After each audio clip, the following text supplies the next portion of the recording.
So finally, we are going to start a new training session or training program. Recently, we've kind of just been going off of random programming and kind of stuff that I thought would be fun for us to do.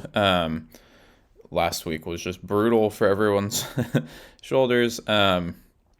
But anyways, I posted some stuff in the Facebook group, and I think I've, um, pretty much gathered the information that I needed.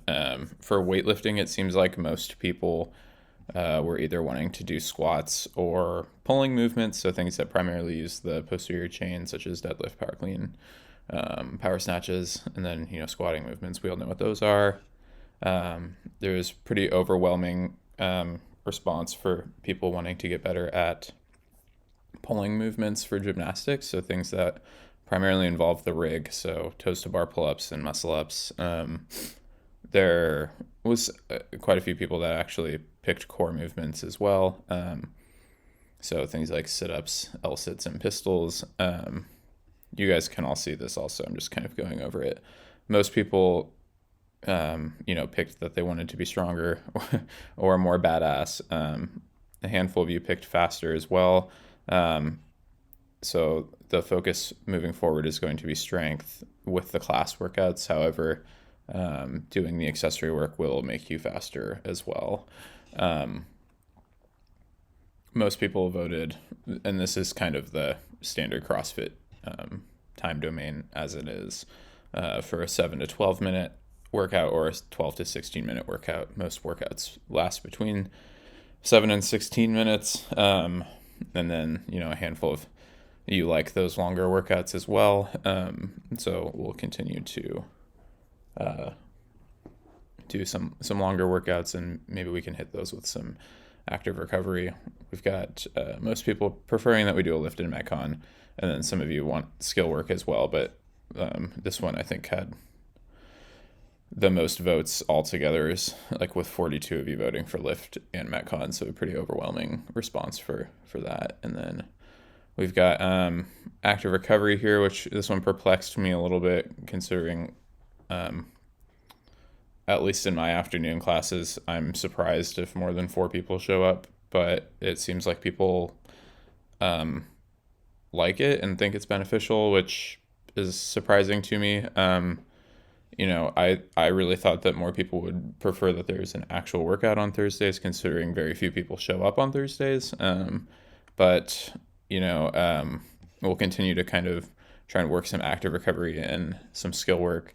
But then also maybe give the option for something a little bit more intense, or try and program the workout on Thursdays so that you can make it what you want. So it's not strictly active recovery. It's something that you can push the pace on if you feel like you need to make up a workout.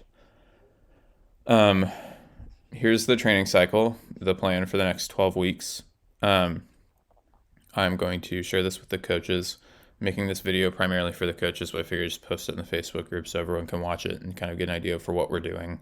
I find that class attendance increases, and most people's willingness to come for days where they might not enjoy the workouts very much, increases when they can see the bigger picture behind the purpose for the workouts.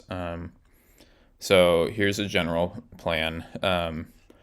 Here on our class workout components, these are our time domains. So TD stands for time domain. Most days we'll be doing workouts that are, between 12 and 16 minutes long, or 7 to 12 minutes long. Here on the active recovery days, or Thursdays, I've planned for us to do a 16 plus minute workout. That again will be kind of decided by you whether that is used as an active recovery day. Honestly, for example, this first day, we've got the workout being 10 burpees, 100-foot farmer's carry, 20 air squats, 100-foot sandbag bear hug carry, and then a 30-calorie row bike ski. You can make that active recovery. You can also push the pace on that, and it'll be a great workout. So I'm try and allow for that.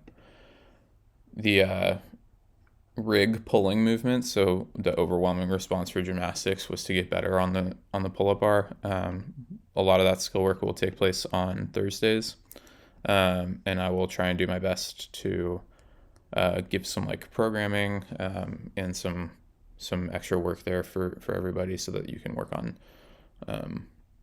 things. Maybe provide some drills and stuff. We're going to work on barbell cycling on Tuesdays and Fridays. Those are going to increase in reps basically for the next few weeks. And then after we've kind of built volume and reps, we're going to try and slowly add weight to them. Any of this stuff that's under the green, this is pre-class accessories, so stuff that I think would be beneficial to do before the class. We have post-class accessories, so things that will be beneficial to do after the class, and then this capacity work here can be done before or after the class. Honestly, it'd probably be better done in a completely different session, so this is for people that are really trying to train full-time or seriously. I know there's only a handful of them at the gym, but I wanted to give you guys that option and kind of have this program be all-encompassing for everybody at the gym. There's a few things in here that I've added. There's a burpee box jump and bike interval. This is something that we're going to do every Monday in the accessory work. This is going to be a great opportunity for you to kind of do work that maybe gives you a little bit of a gut check, kind of sucks, but will mentally make other workouts very easy. So again, this is in the accessory work. It's not something that we're going to be doing with the class, but it'll be very, very beneficial for those of you that want to get fitter. Additionally, there will be wall balls that come in every once in a while in the normally programmed class workouts, but this wall ball capacity builder is literally just going to be an EMOM of wall balls that increases in reps every week. So this is straight up building up our ability to just do really big sets of wall balls. There's also going to be additional metcons programmed on Tuesdays and Fridays for the accessory work that are just going to be higher skill. So these workouts are typically going to have movements that are a little bit more complex, and maybe have more aggressive time domains. Again, this is accessory work, so this is not expected of anybody who's just coming in as a normal member at the gym who is coming to the classes. Here on our post-class accessory work, that's not the additional metcon. These things are great for those of you that are wanting to get stronger. These should only take about 20 to 30 minutes each day, but they will add kind of like some prehab in a way, and then some just like extra weightlifting that'll make you stronger and healthier. So definitely check out the post-class accessory work every day if you have time for like an extra 20 to 30 minutes of accessory lifting. That stuff will be very good for you. If you're looking to get better at gymnastics, typically this pre-class stuff is going to be where you see more gymnastics, like capacity building. So one thing that I wanted to mention here, we have strict handstand push-ups and ring muscle ups. This can be modified for those of you that can't do those yet. We can do normal handstand push-ups or even regular push-ups. Murph is coming soon, and so it might be a good opportunity for you to follow this progression that we're going to do for strict handstand push-ups and just do it with regular push-ups. There's not going to be given number of reps or exact volume for everybody. There's not really going to be an RX. The RX is going to be based on the individual. So you'll see in week 1, there's a 10-minute AMRAP of strict handstand push-ups. I decided not to go for a certain number for time because everybody's at a different place. Same thing with ring muscle ups, but these are easily translatable to push-ups or pull-ups, right? So if we're getting ready for Murph and we want to see measurable progress, doing these before the class this week would be super beneficial for you because you'll be able to go back and compare your numbers later on. A lot of these progressions that we're going to do here where we switch into EMOMs after that test week will be done at percentages of how many you did during your test week. So it'll kind of be pacing work and work against a clock, but allow you to slowly build volume. Here's our weightlifting component for the classes. Mondays we're doing front squats, Tuesdays a bench, Wednesday we're going to deadlift, Friday we're going to do power cleans or power snatches, and Saturdays we'll back squat. If you want extra Olympic weightlifting, there's power snatches on Monday. There is push press on Wednesday, and we have split jerks that you can add in on Friday as well, so there will be plenty of time to do extra Olympic style weightlifting.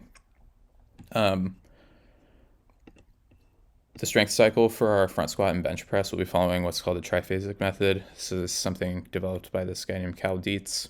He's a very famous strength coach.